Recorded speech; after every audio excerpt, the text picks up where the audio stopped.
semuanya. Alhamdulillah. Apabila anak-anak ibu semuanya ditanya tentang kabar, silakan jawab. Alhamdulillah, luar biasa, Allahu Akbar. Bahasaku, bahasa kita, bahasa negara. Perkenalkan, nama Ibu Kiki Widiawati. Di sini Ibu akan mengajar materi pelajaran bahasa Indonesia di kelas 11. Baiklah, sebelum kita mulai materi pelajaran kita hari ini, marilah kita berdoa menurut agama dan kepercayaan kita masing-masing. Berdoa, mulai.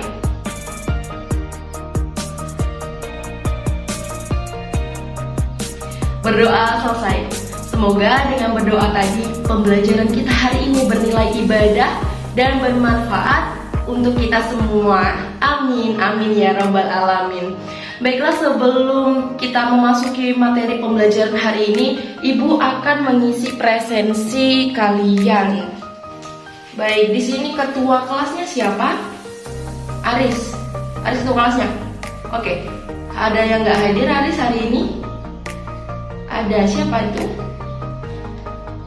Lydia. Di sini Lydia ada dua, Lydia Danira atau Lydia Astuti? Lydia Danira. Kenapa dia? Sakit ya?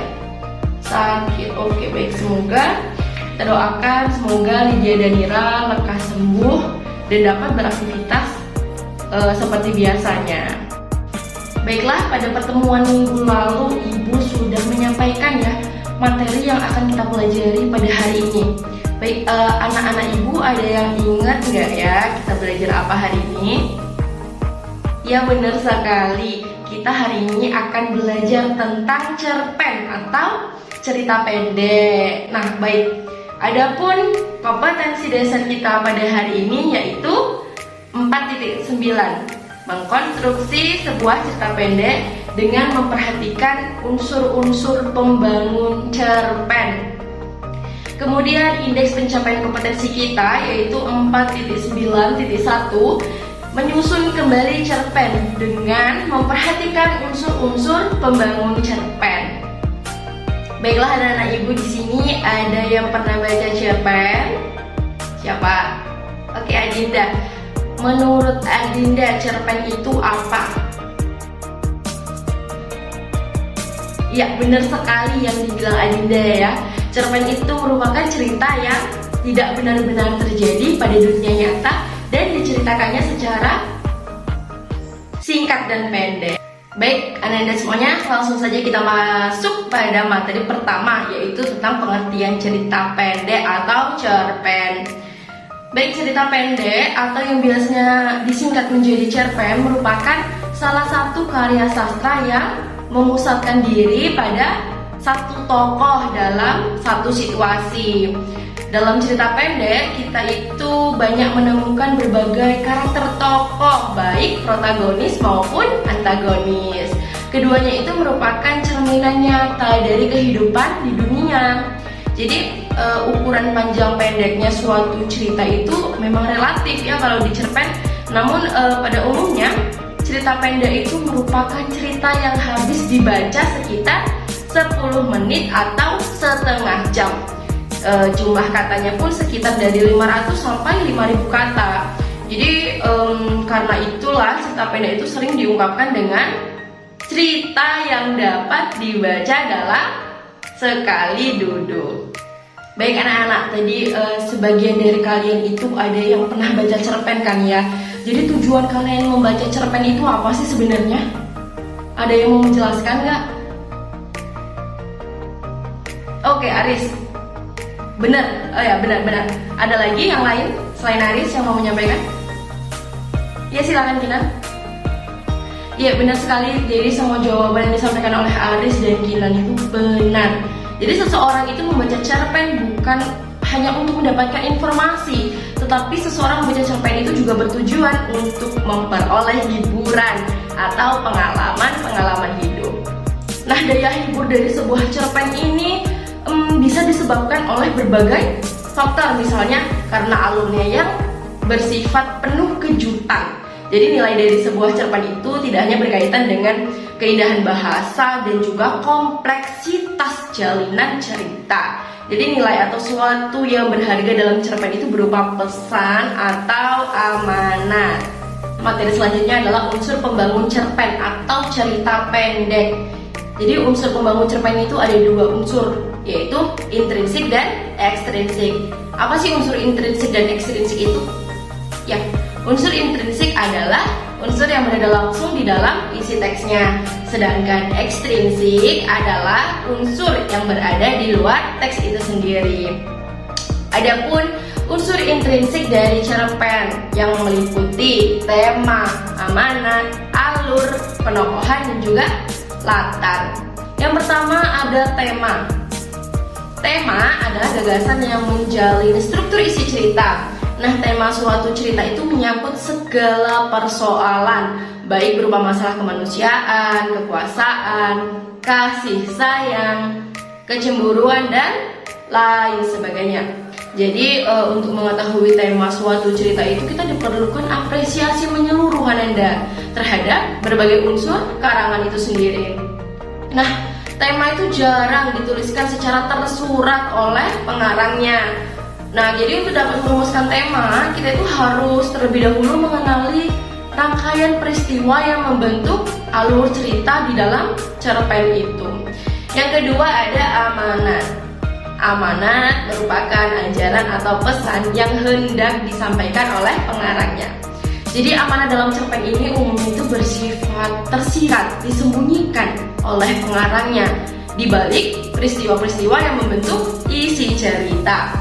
Jadi kehadiran amanat ini pada umumnya tidak lepas dari tema cerita. Jadi misalnya nih, apabila tema cerita itu tentang perjuangan kemerdekaan, maka amanat ceritanya itu pun tidak bakal jauh-jauh dari pentingnya mempertahankan kemerdekaan. Oke, Ananda semua. Yang ketiga adalah penokohan. Penokohan merupakan cara pengarang menggambarkan dan mengembangkan karakter tokoh-tokoh dalam cerita. Nah, di sini tuh ada cara-cara penggambaran karakteristik tokoh. Yang pertama ada teknik analitik langsung. Yang kedua menggunakan penggambaran fisik atau perilaku tokoh. Yang ketiga penggambaran lingkungan kehidupan dari tokoh. Yang keempat penggambaran tata kebahasaan tokoh itu sendiri. Nah, yang kelima itu pengungkapan jalan pikiran tokoh. Dan yang keenam adalah penggambaran tokoh-tokoh lain. Dan semuanya, unsur intrinsik yang keempat ada alur. Alur itu merupakan pola pengembangan cerita yang terbentuk oleh hubungan sebab akibat ataupun yang bersifat kronologis. Nah, pola pengembangan suatu cerpen itu beragam. Jadi pola-pola pengembangan cerita itu harus menarik ya Ananda, mudah dipahami dan juga logis. Jadi jalan cerita suatu cerpen itu kadang tuh terbelit-belit ya kan? Ya, yang pernah baca cerpen pasti ya. Dan penuh kejutan dan juga kadang-kadang itu sederhana. Yang kelima itu ada latar atau setting. Nah, itu meliputi tempat, waktu, dan juga budaya yang digunakan dalam suatu cerita itu tersebut. Nah, latar dalam suatu cerpen itu bisa bersifat faktual atau bisa pula imajinatif. Latar itu berfungsi untuk memperkuat atau mempertegas keyakinan pembaca terhadap jalannya suatu cerita. Nah, jadi dengan demikian itu, pembaca itu sudah menerima latar itu sebagai sesuatu yang benar adanya gitu. Jadi, maka cenderung pun dia itu lebih memilih siap dalam menerima pelaku ataupun kejadian-kejadian yang berada dalam latar itu. Bagian keenam itu ada gaya bahasa. Dalam cerita, penggunaan bahasa itu berfungsi untuk menciptakan suatu nada atau suatu persuasif serta merumuskan dialog yang mampu memperlihatkan hubungan dan interaksi antar sesama tokoh. Jadi kemampuan penulis ini mempergunakan bahasa itu secara cermat dapat menghidupkan suasana yang berterus terang atau satiris, simpatik, atau menjengkelkan, atau juga bisa emosional gitu ya. Jadi dapat menimbulkan suasana yang tepat untuk adegan yang seram, adegan romantis maupun harapan. Baik anak-anak semuanya, materi selanjutnya yaitu struktur cerpen. Struktur cerpen merupakan rangkaian cerita yang membentuk cerpen itu sendiri. Jadi struktur cerpen itu tidak lain berupa unsur yang berupa alur, yakni berupa jalinan cerita yang terbentuk oleh hubungan sebab akibat ataupun secara kronologis. Jadi secara umum jalan cerita itu terbagi ke dalam beberapa bagian, yaitu yang pertama pengenalan situasi cerita atau biasa dalam bahasa Inggris exposition atau orientasi ya. Jadi dalam bagian ini pengarang itu memperkenalkan para tokoh, menata adegan dan hubungan antar tokoh. Yang kedua ada pengungkapan peristiwa atau complication. Nah, dalam bagian ini disajikan peristiwa awal yang menimbulkan berbagai masalah, pertentangan ataupun kesukaran yang bagi para tokohnya. Yang ketiga ada menuju pada adanya konflik atau rising action. Terjadi peningkatan perhatian, kegembiraan, kehebohan ataupun keterlibatan berbagai situasi yang menyebabkan bertambahnya kesukaran tokoh. Yang keempat ada puncak konflik atau turning point. Nah, bagian ini itu disebut sebagai klimaks. Nah, ini itu bagian cerita yang paling besar dan yang paling mendebarkan. Jadi pada bagian ini itu tuh ditentukan perubahan nasib beberapa tokoh gitu. Misalkan apakah dia kemudian berhasil menyelesaikan masalahnya atau bahkan gagal. Yang kelima ada penyelesaian atau ending atau coda. Jadi sebagai akhir cerita pada bagian ini itu berisi penjelasan tentang sikap ataupun nasib-nasib yang dialami tokohnya setelah mengalami peristiwa puncak tadi. Nah, jadi yang penyelesaian akhirnya itu disarankan kepada pembaca gitu. Entah itu menggantung ataupun tanpa adanya kejelasan. Baik anak-anak, cerpen itu tergolong ke dalam jenis teks fiksi naratif. Nah, terkadang pengarang itu berperan langsung sebagai orang pertama, sebagai tokoh yang terlibat dalam cerita yang bersangkutan. Nah, dalam hal ini tuh pengarang itu menggunakan kata orang pertama dalam menyampaikan ceritanya. Misalnya, aku, saya, kami. Jadi kemudian itu bisa pula berperan sebagai orang ketiga. Nah, berperan juga sebagai pengamat. Ia itu tidak terlibat di dalam cerita pengarang. Jadi menggunakan kata dia untuk tokoh-tokohnya. Baiklah anak-anak semuanya, materi selanjutnya yaitu ciri-ciri kebahasaan cerpen. Yang pertama, banyak menggunakan kalimat bermakna lampau. Contohnya ketika itu, beberapa tahun yang lalu, dan telah terjadi. Yang kedua, banyak menggunakan kata yang menyatakan urutan waktu. Contohnya seperti sejak saat itu, setelah itu, mula-mula, dan juga kemudian. Yang ketiga, banyak menggunakan kata kerja yang menggambarkan suatu peristiwa. Contohnya menyeluruh, membersihkan, menawari, dan juga menghindar. Yang keempat, ada banyak menggunakan kata kerja yang menunjukkan kalimat tak langsung. Contohnya seperti apa, Bu? Contohnya adalah mengatakan bahwa, menceritakan tentang, mengungkapkan, menanyakan, menyatakan, dan juga menuturkan. Nah, yang kelima yaitu menggunakan kata kerja yang menyatakan sesuatu yang dipikirkan atau dirasakan oleh tokoh. Contohnya itu merasakan, menginginkan, mengharapkan, mendambakan, dan juga mengalami. Yang keempat, banyak menggunakan dialog. Nah, itu biasanya ditandai dengan tanda petik ganda gitu.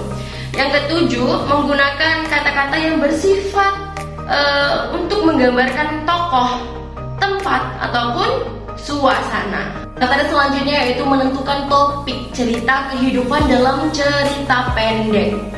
Nah, topik cerpen dapat diambil dari kehidupan sendiri ataupun pengalaman orang lain. Jadi agar membangkitkan suasana cerpen itu tuh dapat menarik pembaca. Maka seseorang penulis itu harus benar-benar menguasai topik atau pengalamannya dengan adanya unsur emosi di dalam penulisannya. Jadi memilih kata yang juga itu harus memiliki kemampuan yang apik dan kreatif dalam pemilihan kata tersebut. Jadi untuk menyunting teks cerita pendek itu perlu memperhatikan Unsur-unsurnya yang harus diperhatikan dalam penyempurnaan karangan ini, yang pertama, apakah ide yang dikemukakan dalam karangan itu sudah tepat atau tidak, dan juga sudah padu atau belum. Yang kedua, apakah sistematis penulisannya sudah benar atau perlu perbaikan. Yang ketiga, apakah karangan itu bertele-tele atau terlalu sederhana. Dan yang keempat adalah apakah penggunaan bahasa cukup baik atau tidak. Baiklah Ananda semuanya, sekian presentasi dari Ibu penjelasan tentang cerita pendek. Apakah sampai di sini ada pertanyaan? Oke, kalau diam semuanya berarti Ibu anggap sudah paham. Untuk tugas selanjutnya terkait cerita pendek, silakan Ananda membuat sebuah cerita pendek berdasarkan pengalaman hidup Ananda ataupun pengalaman pribadi orang lain. Jadi itu disesuaikan dengan struktur teks cerita pendek yang sudah Ibu jelaskan tadi. Dan jangan lupa tentukan topiknya dengan jelas ya. Oke, untuk penilaian pengetahuannya silahkan Ananda kerjakan kertas yang akan Ibu berikan nanti. Oke, jadi di situ ada soal objektif dan juga esai. Jadi silakan Ananda kerjakan dengan baik dan benar dan dengan kesungguhan serta jujur dalam pengerjaannya. Adapun penilaian dari cerita pendek tersebut ada penilaian sikap, penilaian pengetahuan dan juga penilaian keterampilan. Untuk penilaian sikap dalam menyusun dan menulis cerita pendek, yang pertama ada jujur. Mendapatkan skala 1 apabila Ananda semua itu tidak pernah jujur sama sekali. Skala 2 apabila peserta didik kurang jujur. Skala 3 peserta didik itu selalu jujur dalam memproduksi, tetapi harus ada pengawasan. Dan skala 4 peserta didik itu selalu jujur dalam memproduksi cerita pendek tanpa pengawasan. Yang kedua ada percaya diri. Nah, peserta didik itu percaya diri dalam memproduksi teks cerita pendek itu dapat skala 4 dan skala 1 itu tidak percaya diri. Skala 2 kurang percaya diri, skala 3 selalu percaya diri. Kemudian poin ketiga adalah tanggung jawab. Jadi Ananda semua itu bertanggung jawab atas tugas yang sudah Ibu berikan. Selalu bertanggung jawab dan menjadikan itu kewajiban, itu mendapatkan skala 4. Kemudian ada religius. Skala 1 apabila peserta didik itu kalian tidak mengucapkan salam dan tidak berdoa. Kemudian yang kedua, siswa mengucapkan salam dan berdoa tetapi tidak bersungguh-sungguh. Kemudian yang ketiga, siswa mengucapkan salam tapi tidak bersungguh-sungguh dan membaca doa. Kemudian yang ke skala 4, siswa itu mengucapkan salam dan berdoa dengan sangat sungguh-sungguh. Adapun penilaian keterampilan dari tugas proyek menulis cerita pendek. Jadi di sini yang dinilai adalah tema. Skala 1 apabila tema yang terkandung dalam cerita itu tidak nampak, baik dalam penyajian tema dan mengangkat masalah-masalah kehidupan. Kemudian skala 2 apabila tema yang Ananda ambil itu belum nampak pengembangannya. Kemudian skala 3, tema cerita itu dikembangkan sesuai dengan isi cerita. Kemudian skala 4, Anda semua dapat mendeskripsikan tema yang terkandung dalam cerita sangat nampak, sangat terlihat baik dalam penyajian tema ataupun pengangkatan masalah kehidupan.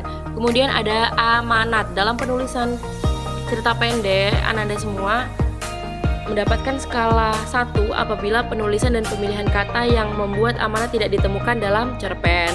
Kemudian skala 2, penulisan dan pemilihan kata yang cukup baik sehingga membuat amanat cukup mudah ditemukan. Skala 3, penulisan dan pemilihan kata yang baik sehingga membuat amanat mudah ditemukan dalam cerpen. Kemudian skala 4 apabila Anda semua dalam penulisan dan pemilihan kata yang sangat baik sehingga membuat pembaca terbawa suasana dan amanat serta mudah ditemukan. Kemudian ada alur. Nah, ini tuh kalau yang skala 1 penciptaan alur atau plot itu kurang. Kemudian skala 2 penciptaan alur plot cukup baik. Skala 3 baik dalam permainan alur dan tahapan perkenalan, permunculan konflik, klimaks, dan penyelesaian. Skala 4 sangat baik dalam menciptakan alur atau plot dalam tahapan perkenalan.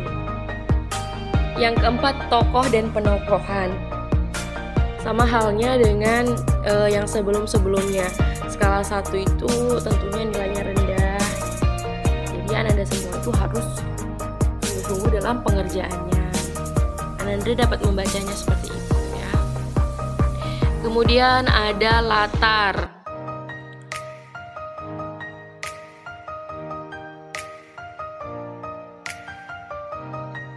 Nih, Ananda dapat membacanya. Kemudian gaya bahasa. Mendapatkan skala 4 apabila tepat dalam memilih bahasa yang mengandung unsur emotif, variasi, dan tepat dalam memilih ungkapan yang mewakili sesuatu yang diungkapkan. Kemudian untuk penilaian pengetahuan itu dilakukan tes. Jadi di sini saya Ibu menggunakan instrumen tes untuk membuat atau menyusun cerpen berupa teori. Jadi ini ada 5 soal esai ataupun uraian. Nah, ini Anda dapat membacanya ya. Ada 5 soal terkait esai. Terkait cerita pendek. Kemudian ada juga soal pilihan ganda. Pilihan ganda ada 5 soal dan esai ada 5 soal juga.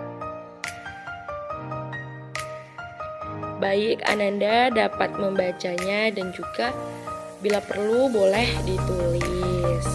Karena nanti kertasnya akan Ibu berikan ketika penilaian akan dilakukan.